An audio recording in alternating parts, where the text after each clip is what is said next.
I had no intention of watching this show. I wasn't checking for it at all.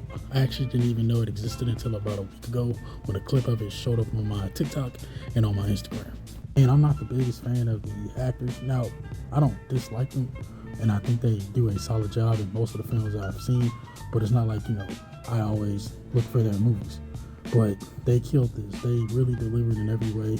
This felt realistic and unpredictable at times, even though there was plenty of situations where the circumstances were so extreme that I was like, well, clearly this is fiction. But they blended it so well that it became like a perfectly crafted story that kept me interested, wanting to tune into the next episode. For a lot of people, these are dream jobs, but at the same time, these jobs are very stressful. They have a lot of different variables and different circumstances that could change it at a moment's notice that could really ruin your life. It allowed me to see the perspective of the execs as well as the artists and how it blends together into something that is beautiful and flawed at the same time. Every joke wasn't funny, every storyline wasn't catchy, every moment wasn't something I needed to see, but it made it feel like it was realistic, because that's how life is. There's going to be ups, there's going to be downs, there's going to be parts that don't make sense, or if they didn't make sense at that time, they'll make sense later.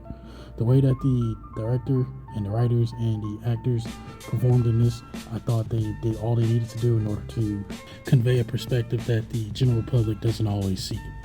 I've also had dreams of being in the film industry, but I also knew that it had a lot of negatives and a lot of stuff behind closed doors that honestly I thought was creepy, which helped me understand the nickname Hollywood. But above all, this is still a really good show.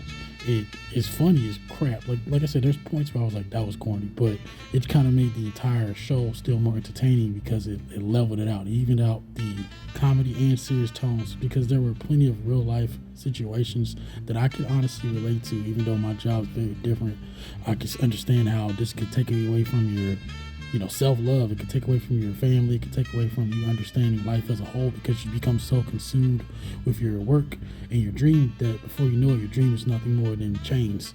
It makes you feel like a prisoner, like you're a slave, stuck in a system that all of us can't escape. But with that said, this show tells me something that I've already been learning, and then I also encourage others, live a little, lighten up, enjoy the moment, and have fun, and watch this show. It's great.